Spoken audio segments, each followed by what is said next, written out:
नमस्कार। आज हम भारत के नए लेबर कोड्स पर एक गहरी चर्चा करने वाले हैं।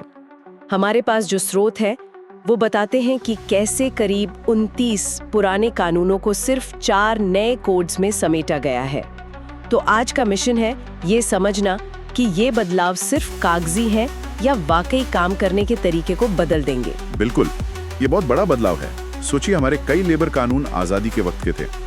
ये उन्हें आज के डिजिटल जमाने के लायक बनाने की एक आप कह सकते हैं बहुत बड़ी कोशिश है। चलिए इसे खोल कर देखते हैं। सबसे पहले वो मुद्दा जो सबको छूता है, पैसा। वेतन संहिता में एक राष्ट्रीय न्यूनतम वेतन यानी नेशनल फ्लोर वेज की बात है। ये पुराने सिस्टम से कितना अलग है? देखिए, पहले क्या था कि हर राज्य और हर इंडस्ट्री का न्यूनतम वेतन अलग अलग होता था। इससे बहुत कंफ्यूजन था। अब ये कोड एक राष्ट्रीय आधार रेखा तय करता है, मतलब एक फ्लोर लेवल। अच्छा, जिसके नीचे कोई भी राज्य अपना न्यूनतम वेतन नहीं रख सकता। इसका मकसद है कि देश के किसी भी कोने में काम करने वाले को एक बुनियादी आय की गारंटी मिले और हाँ, वेतन समय पर मिले, इस पर भी जोर है। ठीक है, ये तो संगठित क्षेत्र की बात हुई। लेकिन आज की तारीख में लाखों लोग गिग इकोनॉमी में काम कर रहे हैं, जैसे डिलीवरी पार्टनर्स या कैब ड्राइवर्स। क्या इन कोड्स में उनके लिए भी कुछ है? और यहीं पर देखिए, सामाजिक सुरक्षा संहिता बहुत अहम हो जाती है। ये पहली बार है कि गिग वर्कर्स, प्लेटफॉर्म वर्कर्स और असंगठित क्षेत्र के कामगारों को सामाजिक सुरक्षा के दायरे में लाने की बात हुई है। मतलब ये पहले कभी था ही नहीं? नहीं, पुराने कानूनों में इनका कोई जिक्र तक नहीं था। वो पूरी तरह से बाहर थे। अब इन्हें प्रोविडेंट फंड और इंश्योरेंस जैसी योजनाओं से जोड़ने का एक रास्ता खुला है। तो गिग वर्कर्स को सुरक्षा के दायरे में लाना वाकई एक बड़ी बात है।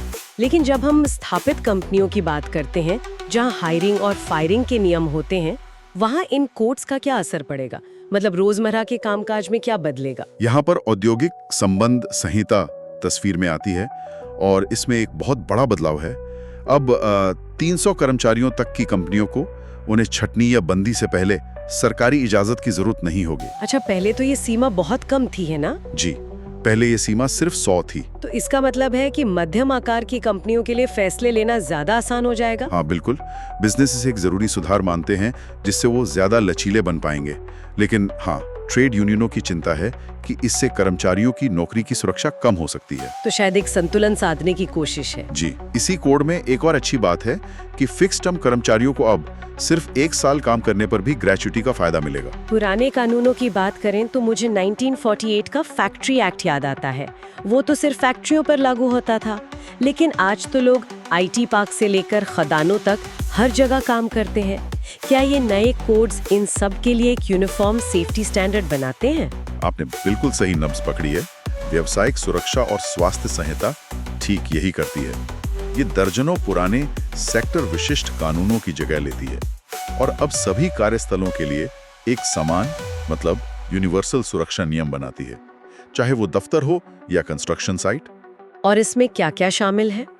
इसमें एक ही रजिस्ट्रेशन, अनिवार्य हेल्थ चेकअप और हाँ, काम के घंटों में लचीलेपन जैसी बातें भी शामिल हैं। काम के घंटों में लचीलापन, ये सुनने में तो अच्छा लगता है। लेकिन क्या इसका मतलब ये भी हो सकता है कि अब कर्मचारियों से 12-12 घंटे काम करवाना आम हो जाएगा, भले ही ओवरटाइम का पैसा मिले? वर्क लाइफ बैलेंस का क्या? ये एक जायज चिंता है।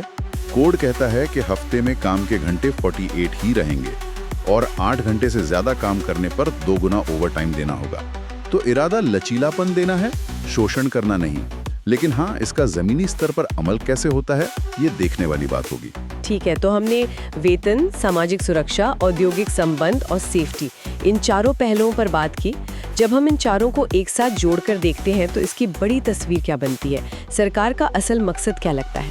अगर हम बड़ी तस्वीर देखें तो इन कोड्स के 2 मकसद साफ दिखते हैं। एक तरफ कारोबार के लिए नियमों का जाल कम करना, यानी ईज ऑफ डूइंग बिजनेस। बिल्कुल। और दूसरी तरफ देश के जो 50 करोड़ कामगार हैं, उनमें से ज्यादातर को किसी न किसी तरह की सामाजिक सुरक्षा के दायरे में लाना। ये भारत की वर्कफोर्स को एक तरह से फॉर्मल बनाने की कोशिश है। भारत के कामकाज के पूरे माहौल को आधुनिक बनाने का एक महत्वाकांक्षी प्रयास है। हमारी आज की चर्चा को समाप्त करते हुए एक विचार के साथ छोड़ जाते हैं। स्रोत में ये उल्लेख है कि निरीक्षण यानी इंस्पेक्शन का मॉडल अब सुविधाजनक हो रहा है। इंस्पेक्टर अब फैसिलिटेटर कहलाएंगे। इससे एक महत्वपूर्ण सवाल उठता है, कोई भी सिस्टम कामगारों के अधिकारों की सुरक्षा को कमजोर किए बिना सिर्फ प्रवर्तन यानी एनफोर्समेंट से सुविधा यानी फैसिलिटेशन की ओर कैसे बढ़ सकता है? जमीनी स्तर पर इस संतुलन को आखिर कैसे साधा जाएगा?